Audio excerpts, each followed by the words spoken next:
Hello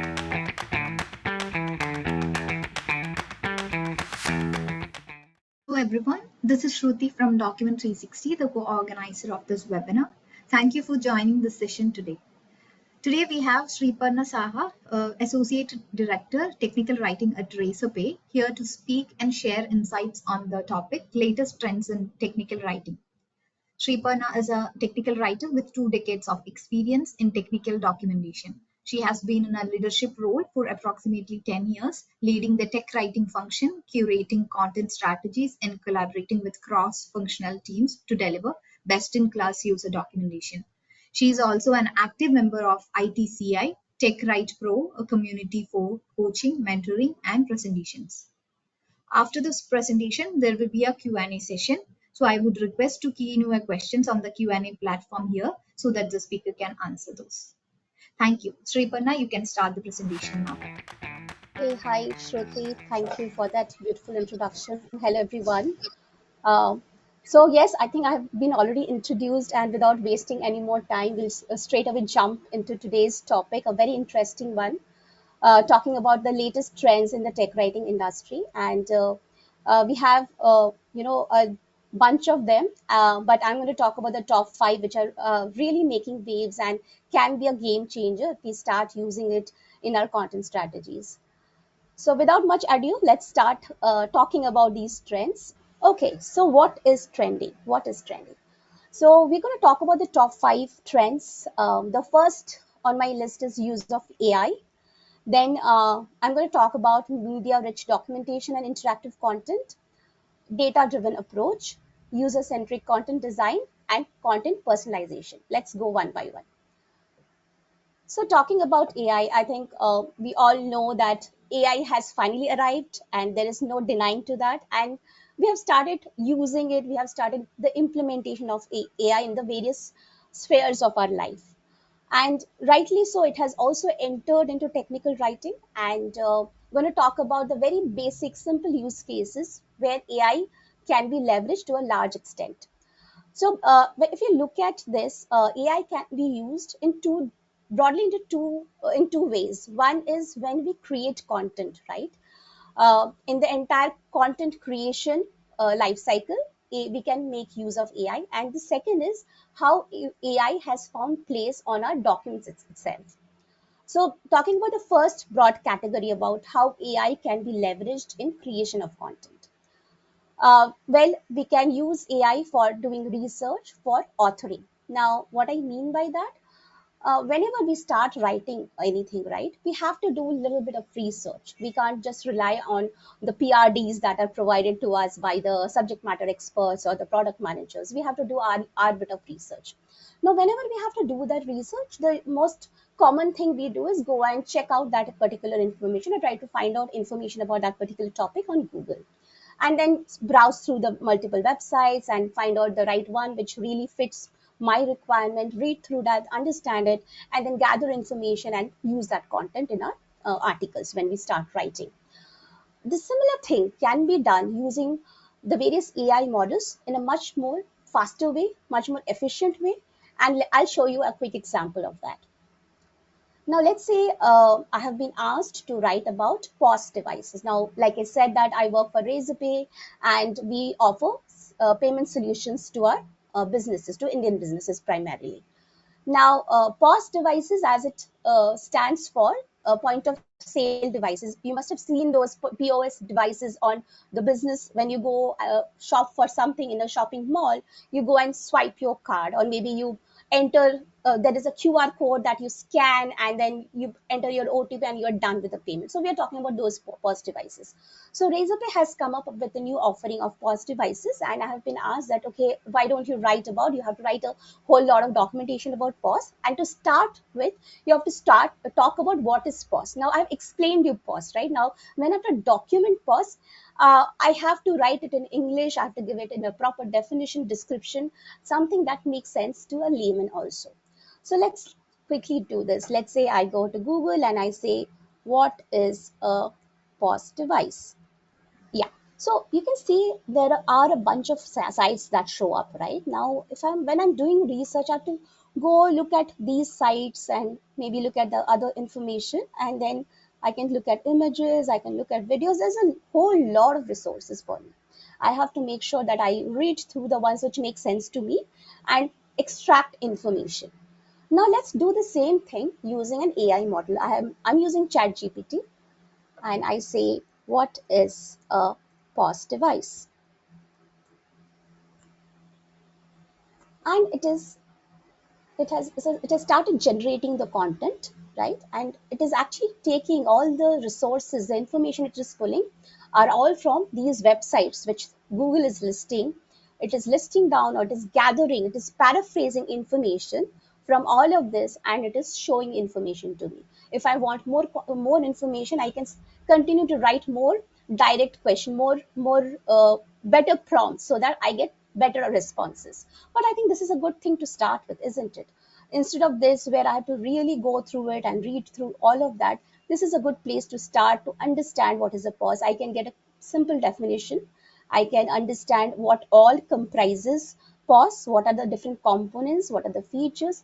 Gives a very good understanding, helps me give understand POS very easily. So that's what, when I say that we can use these AI models to do research. Now, talking about authoring. Now, as a tech writer, we can write procedure. We have to write concept notes. We have to write, concepts rather. We also write a lot of FAQs, right? Now, let's say I have come up with a content, right? And now I want to create FAQs. As part of my document, I need to have a description. I need to have some FAQs, some glossary, and likewise. Now, if I have to write the FAQs, I can again use my content, and I can ask the chat GPT or any AI model for that matter to create FAQs. Now, let me pull up something from the Razorpay Docs website, and let's see how it can. Okay, let's say this is normal refunds. So we are talking about refunds in this article, and I can ask the model to create FAQs based on the content that is showing up on this article. Interesting, right? Let's see how it does that. So I can say, um, give me 10 FAQs based on this article.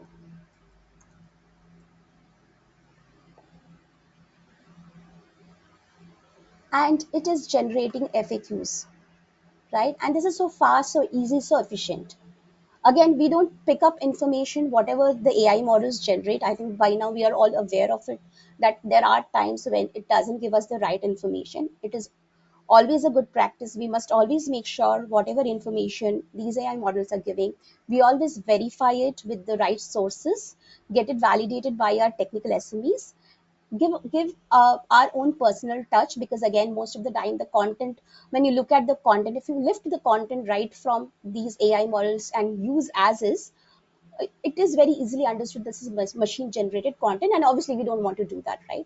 So it's always a good idea to make sure the content is verified with the right folks, and then give it your own personal touch before you make use of the content. But this can be so efficient, it can improve the efficiency of technical writers by at least 30%. Now let's look at some other use cases where we can make use of AI. So we have spoken about research and authoring. The next step in the content creation lifecycle is reviews, right? So there are a bunch of reviews that happen on our documents. We have self reviews, then we have peer reviews, editorial reviews, we have SME tech reviews, and customer reviews. So you can just keep adding to that. But the two important reviews that happen within the tech writing team is, one is your, rather three. One is your self review, second is the peer review, which one of other tech writers review your content, and third is a proofreading, which is done primarily by the editors, or maybe a senior writer or a lead in your team. Now, here again, we have been using AI. Folks, I'm sure, are using Grammarly. Most of us who are tech writers, we have been using Grammarly for quite some time now. So, as you know, that when you have Grammarly installed on your computer or any system that you're working on, it actually corrects while you type. You don't have to really wait for the content to be reviewed or proofread till the end of the content. while you're typing in, it actually suggests you that, okay, you have made a typo, or it suggests you better words, or if the sentence construction is not right, if there is an additional comma somewhere, if the punctuation is not right. So it helps you making those corrections on the fly. So it can be leveraged to a larger extent when you do proofreading. You can actually give it the whole content, your final draft, and ask these models to proofread the document, and bingo, your document is all ready. It will make sure there is no error. There is no absolutely no error on your document. But again, a point of caution: make sure after your documents are read, or rather proofread by these AI models, always make sure that a human always goes through it to make sure everything that is suggested, everything that is there on the document is full and final, neat and clean, and makes sense. Moving on, talking about creating video scripts and creating videos. Now, many of the tech writers also create videos, right?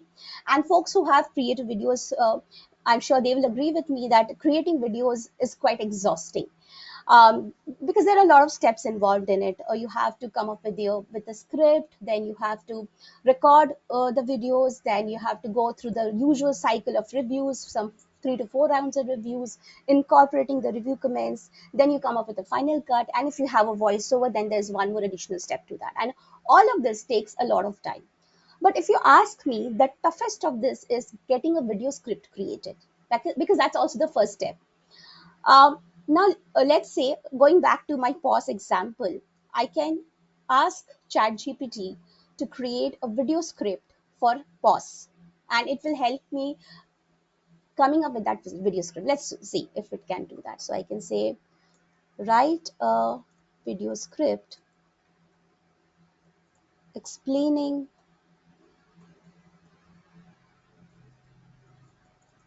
explaining how POS works.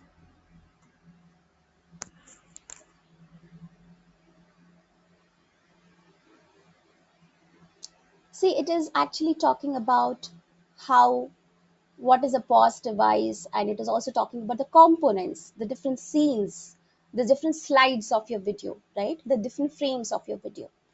So this is again a great start. If you are someone who is struggling to come up with a video script, this is a great start. Of course, you have to make sure the steps are right and you put in the right information. You have to always do that, but this is a great start. Not just this, not just the video scripts. There are many tools available today, AI based tools available today in the industry, which can also help you create videos. What I mean by that, I can give a URL and I can ask the model that create a video out of this, and it can do that within 5 to 10 minutes. It can create almost close to perfect video in 5 to 10 minutes, and then you can again revisit, go frame by frame, make changes, make edits as needed, and regenerate the video. One tool that I can think of right at the moment is InVideo, which I have used personally, and it gives amazing results. Moving on, let's talk about the uh, other places, other areas where AI can be used. Testing sample codes. Now, as tech writers, many of the times we add a lot of sample codes, or technical content in our documents, especially if you're writing integration documents, or if you're writing, let's say, API documents. You will require to add some sample codes, and usually the developers share these sample codes with us so that we can add it on our documentation. Now what happens is, we get these sample codes in our product documents, right? PRDs, that we call it, product requirement documents. Many of the times what we have seen, that the PRDs, when they are developed versus by the time it gets developed, is there's a long time in between, and there are a lot of revisions which happen, and we know that many of the folks are not really great at maintaining the docs, and they don't update the sample codes in the docs. So when, as tech writers, when we start documenting these sample codes and start putting this out on docs, we also make sure that we test out the sample codes to make sure the code that I'm entering, it is a functional code.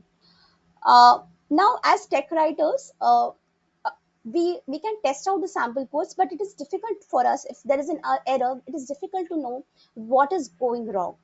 ChatGPT, models like ChatGPT can help you not just testing the APIs or testing the sample codes, it can also help in identifying where exactly the problem is, and at times what is the problem. The only thing you have to do is go back to the developer and say, look, there is an error on line number, let's say 56, and this is the error. Can you share a revised sample code with me? So these are some very simple cases where we can make use of AI. Translation and localization, again, we know translation and localization is expensive, but at the same time, when we want to cater to a larger set of audiences where people are coming from different parts of the world speaking different languages, it is always better if we can reach out to them in their language, and that's where translation and localization plays a role. And as we know that translation and localization is expensive, but AI can make it very, very cheap. And of course, it's not perfect there. There is a lot of work need to be done, but it can definitely do at least 40 to 50% of work much more easily than the traditional tools that are available in the industry. Creating images and diagrams. When we document, we have to create images and diagrams which go with our content, right? AI models can help in creating those images and diagrams. Again, one of the tools which is on top of my mind is Canva, which can create some very nice, simple images. I mean, you can make use of it at least for the basic ones. I have it open, and let me just create one, and let's see how it creates. Again, going back to the POS example, uh, I'll say create an image where POS device is used by merchants. Okay, I'll just go ahead with that.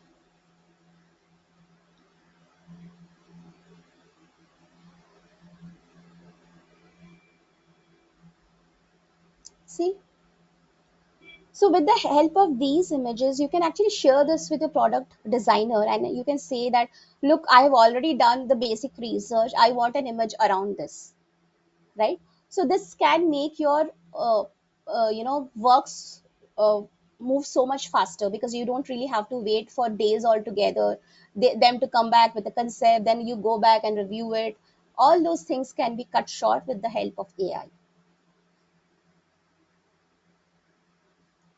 AI assisted help on documentation portal. Now this is interesting. Now we know that we are all using documentation portal. I think it's becoming very popular these days.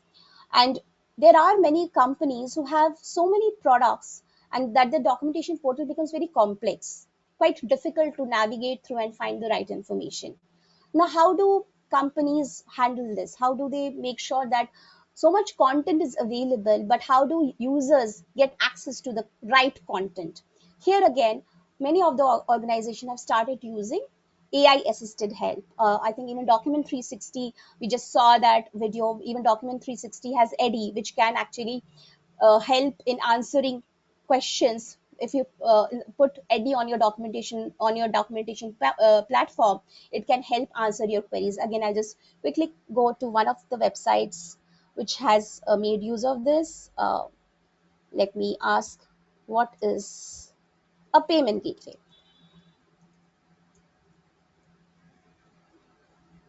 And I will ask AI. So what it is doing, it is gathering all this information which is available on the docs portal. On this docs.stripe.com, whatever information is available, it is picking up information from there, it's paraphrasing, and it's also telling from where it is summarized the article. I mean, summarize the information. So this is another very good use case where AI can be leveraged. All right, so let's move on to our next trend, which is media rich documentation and interactive content. Well, I think we have been using a lot of screenshots on our documents, right? Um, uh, but there is a debate also, a long run debate about whether we should use screenshots or not, because it's also difficult to maintain, right? If you have a lot of screenshots in your document becomes heavy, and you have to make sure you maintain it also. Every time there's a change on the user interface, you have to go back and make make changes to all your screenshot, and I'm sure the tech writers don't like that at all.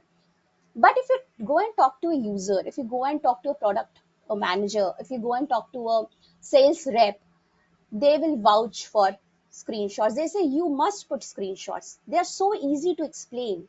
The users can immediately connect the moment they see screenshots. They know, okay, this is exactly the application is going to look like. This is exactly what I see on my laptop or on my mobile. Okay, tell me where exactly I need to click. The users can immediately connect with the product, and that's why you like it or not, it is always a good idea to add screenshot. Now how many and how much, that is something the your content strategist should decide, but you should always make sure made good use of screenshots so that the users can easily connect with your content. As we all know that human brain processes visual 60,000 times faster than text, and hence we know why we love images. Just think about it. If we have to write an architecture document, we have to put a diagram. We just cannot explain an architecture just by text, right? So we have to make use of diagrams. The next is GIFs and videos. Now this is again becoming very, very popular these days. You go to any website, there will be, at least two videos. If you at least go on the home page, you will find at least two videos or two GIFs on this documentation site. The reason being, it increases engagement.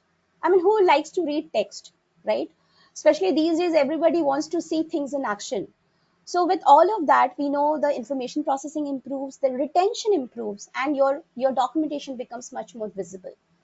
Again, quoting an example from our, from Razorpay. So, like I've been mentioning, that we write a lot of integration documents, right? So, and these integration documents are very dry, all text, all codes, steps after steps, multiple steps.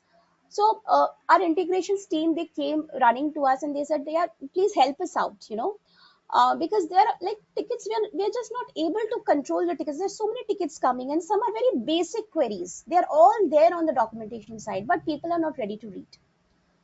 So how do we do that? How do we make them read the content? Everything is documented.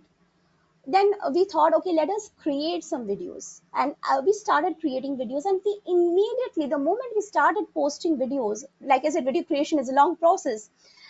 As in, when we were done with videos, we started posting those videos, we could immediately see that when we started videos for certain SDKs, certain e-commerce plugins, immediately the ticket count started going down. In fact, overall, with the help of these integration videos, we were able to reduce tickets by as much as 50%.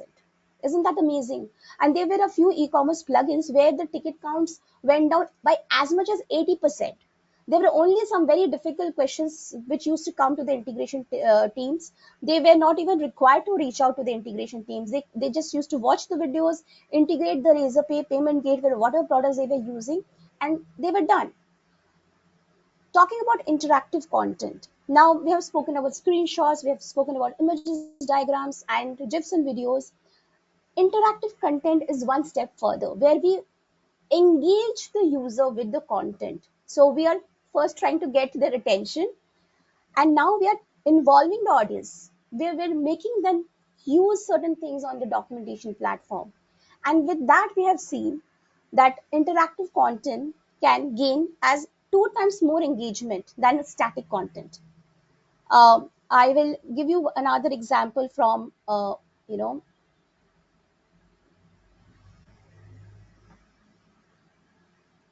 see in document 360, for example. I'm sure you have seen this try it out option, which appears especially on any of the API documents if you go. So it's so easy, right? They can just enter, check. They are reading about the particular API. They're reading about the query parameters. They're understanding, okay, this is how this particular endpoint works. They can also try it out. So with that, they will always remember this article. They will always know that, okay, I can come and check how these articles work, how these sample codes work, right? So this is the way we can make our interactive content work. The third on my list is data driven approach. Now, uh, we know that over the past 5 or 7 years, data has become very, very crucial, right? For everything, we look for data. We want data. And rightly so, because with data we can measure things, we can quantify our efforts, we can quantify a lot of things with data. Now I'll tell you a story. So this was during the COVID times, and one of the days the company CEO called me. We were just chatting, and then he said, "Okay, Shipana, let's connect. I want to understand what is your technical writing team is doing." I was like, "Okay." Then he said, "Okay, come up with a presentation." And being a tech writer, we are masters in doing presentation. I came up with a nice presentation, colorful, nice, professional one, and with a lot of information on the slides. And he looked at the first slide where I mentioned, okay, we created 3,000 articles, we created 70 new FAQs. And he was like, okay, all of this is great, but what is the value you are bringing in? I mean, with 3,000 articles, how are you helping the organization? I was like, okay, I started thinking at the moment, and I was like, okay, with the help of these articles are referred by the sales rep, by the support folks. He said, okay, good. And how many tickets are resolved using your documentation articles? I had no numbers in my mind because I didn't know. I had no data. Then I said, okay, there are many folks who come to our documentation platform and they get to know about our offerings. Then it's like, okay, good. How many users come? Again, I had no data. Now that's why I say that we need to have some data to make sure that, or rather to quantify the impact we are creating using our docs. We like it or not, businesses look for numbers, they look for the value we are creating. And when we say value, they look for how much money we are helping them make, or how much money we are helping them save. And thankfully, with the help of documentation, we can do both. We can help them save money, we can help them make money. Now, how we talk about docs impact, there's a beautiful article which I very recently read on LinkedIn. I put up the link also. Please go through that. As the content strategist, as the leaders, I encourage folks to make sure you always come up with numbers whenever you're talking about the docs impact. And it should be both input and output matrix. Now, when I say that, what I mean, how many of you have created and how it has changed the numbers, how the needle has moved. And for that, you have to have some instrumentation. You cannot have data from air, right? You need to have instrumentation done on your documentation platform. And for that, you have to talk to your product head, or your engineering head, or whoever you report to, your senior management, to make sure they enable you to to get these numbers, right? If your website is a publicly available, there is already there is already GA, Google Analytics, and Google Search Console available. If you can do the integration with your publicly available website, you can easily get some very basic simple numbers about the number of users coming in, how many are new users, user sessions, how much time they are spending on each article. You can get all that detailed information. Now, with all of that, you can also measure, you should also check the efficiency of the tech writing team. You have a team of, let's say, 10 writers, 5 writers. How many articles they are churning out? How much of time they are taking? What is the complexity of the work? What is the quality of the work? Now, why all of this is important? Because with all of this, with pure numbers again, when it comes to uh, evaluating the performance of the tech writers of your team, you have solid data that can help you make the right decision, that can help not just you, also your team understands for sure that how much they are contributing. Somebody can write, say, I wrote 10 articles, but then what complexity of articles you wrote, versus somebody who perhaps just wrote 3 articles but they were highly complex, right? So all of this can be put in certain parameters where you can measure the effectiveness of each tech writer and be more fair when you do the performance. And it also helps in keeping a very high productive tech writing team, who exactly know what they're doing and what they need to do to move to the next level. All right, now let's move on to the fourth trend that I have on my list, is user centric content design. Now, we have been talking about users, right? So all these days we are talking about, we keep users in your mind, but now we are saying, just don't keep them in your mind, keep them at the center. And that's not just true for designing a product while giving customer service, but also when we are designing the content strategy. Now, how do we create a user centric content design? By doing these, the ones that you see here, doing audience analysis. Now, what does that mean? Now, I'll just take an example from our regular life, right? I'm sure we have seen those books which are the story books which are meant for the small kids, 5 year, 6 year old, right? They are small, thin books, colorful designs with colorful, cover pages. They're at times glossy. You open up the book, you will find there there are a lot of pictures.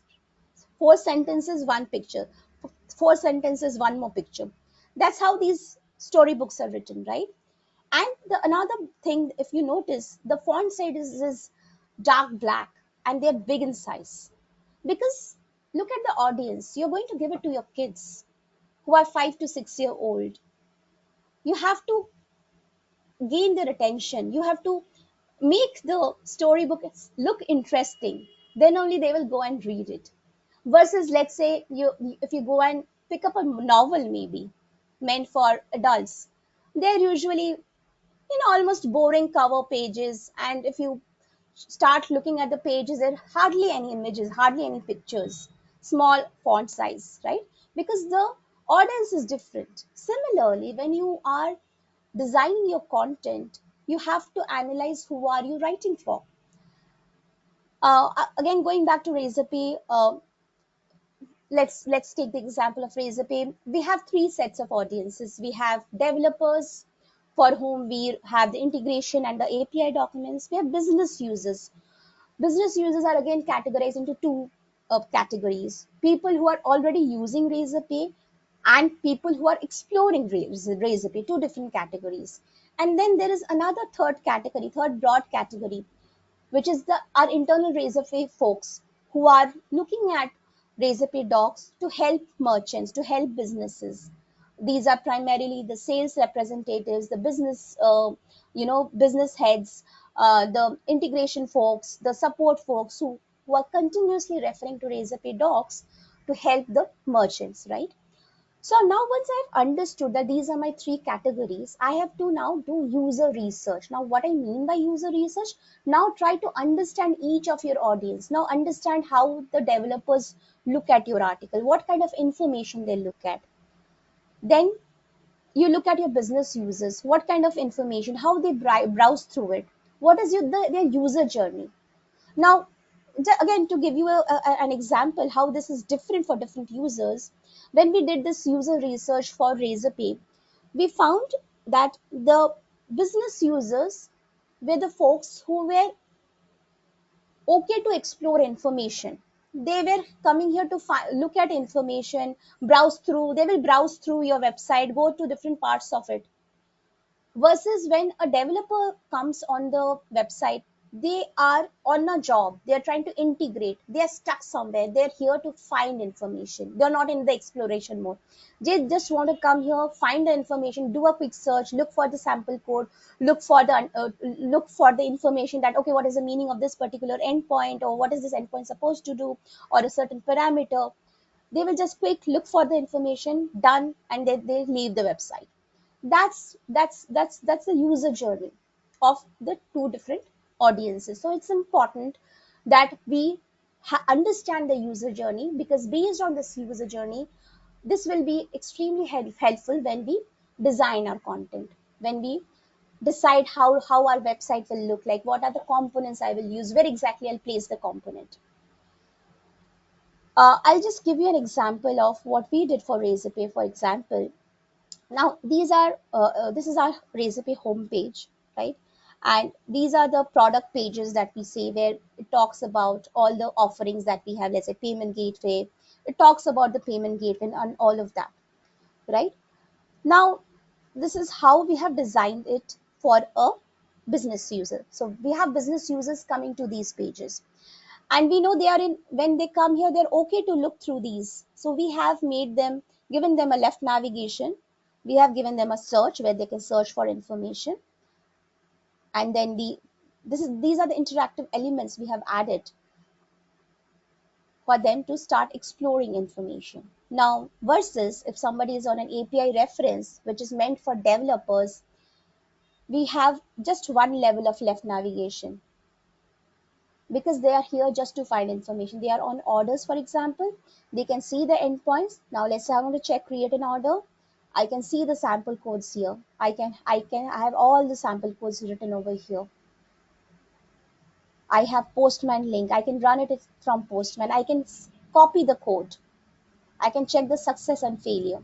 So you can see how the components are different for an API document versus something which is meant for the business user. So that's important, and that's what we mean by when we say content-driven design or content-driven content strategy. User-centric design or user-centric content design. Now, when we have done all of this, how do we know we have done the right thing? Because there are also times when we make assumptions. How do we make our assumptions are right? And how do we set the course for correction if we are not right? That is where user interviews, surveys, and feedback come in handy. If you have an opportunity to talk to your user, please do that, because uh, there is always a difference when you go and talk to the user directly versus when you get to hear what users want via PM or via the engineering manager, because there is always some dilution that happens, right? So when you talk to users, you will know exactly what is working and what is not working. You will exactly know how they're navigating through the pages, what information they're looking for, what is there in their mind when they come on the documentation website. Surveys, again, a great way to understand the overall performance of your documentation website. You should have uh, instrumentation done again just to make sure that you are running these surveys regularly, and make sure you have a mechanism to extract content, extract feedback from the users. As you can see, this is the Microsoft website, documentation website. They have this feedback module embedded on their help, which you can just go and you can say if you're not happy with something, and you can write it and submit it. And just don't stop yourself that, okay, I'm collecting feedback, I'm doing user interviews, I'm doing surveys. Make sure you also have actionable action items on this. You have something that what is the outcome of this. You have a process in place where you make sure you look at this data, you track this data, you you see what is not working, and you tweak your content strategy accordingly, you tweak your roadmap accordingly for your documentation platform, so that you are addressing the user feedback that you're getting through these user interviews, surveys, and feedback. All right, the last on my list is content personalization. Now, I'll give you an example of what exactly is content personalization, right? um, So content personalization is nothing but when content is presented in a way which is personalized. Well, now what does that mean? I've just broken it up. I've just given a definition of that. What does it mean? I'll explain you with the help of an example. I received two messages today on my mobile. One message said, "This is to inform an amount of 3,000 rupees debited from your account XXX." Full stop. Done. Another message I received, "Hey Shriparna, we received a payment of 300 rupees that you transacted on this website, blah, blah, blah, from your account. Thank you for banking with us." That's the second message. Now, if you look at the two messages, both the messages are communicating about a debit that has happened, a transaction that has happened. The first message is, now these are all push notifications. These are usually system generated messages. Nobody is sitting and writing these messages and sending it out to us. In both the cases, these are push notifications that are sent to the customers. But if you look at it, the first message looked very, very machine generated, system generated, very robotic. It had no juice, right? And I will look at it, okay, this much of money got debited. But when I look at the second message, I feel immediately connected because of the tone, the language, the information they have shared. They have not only shared that 300 rupees got debited, they're also saying on which website, for which transaction the 300 rupees got debited. They're thanking for banking with it. You get that good feeling. plus there was my name in my message, in that message, thank you Shriparna, right? The moment my name is added with all that thing, the content gets personalized. I feel connected, right? We all like to hear our names, see our names, right? And we get the attention. The first message I spoke about, this the system generated, I will perhaps not even know it, because I know, okay, I've just debited, I got the message. The second message I will perhaps look at it, because the moment I see is, hey Shripan, I feel it's telling me something. It's telling me something, it's talking to me. That is what we mean by content personalization. And the example I gave you, it is vastly used. You go to any application, any mobile app, it's also being used on enterprise applications these days, where content personalization is making way, not just by the marketers, it is also started being used by the technical writers as well. As you can see, this is a Shopify help center that you can see on the screen, where it is talking about where you can see login to get personalized answers. Now, how does it do that? So the moment I log in on the Shopify website, on this particular website, they know exactly who I am. They know my name. They know what kind of a merchant I am or business I am. They have all the information, what kind of products I am using. So it can tailor answers, because it knows me. The system knows me as an individual. And the moment I get the personalized information, obviously I'm much more connected as a user. I'm much more connected to the brand. I feel Shopify is only catering to me, right? So that's the beauty of content personalization. And for that, user profiling is done, personalized content and responses are created and used. And then with the help of these information, whenever a user logs in, a lot of this kind of personalized answers and responses can be shared. Now let's say I have this personalization on Razorpay dashboard. As a merchant, when I go, I can see, when I go on the documentation website, I can see, let's say, okay, you raised 5 tickets, 4 are resolved, and this is the status of the last ticket that you raised.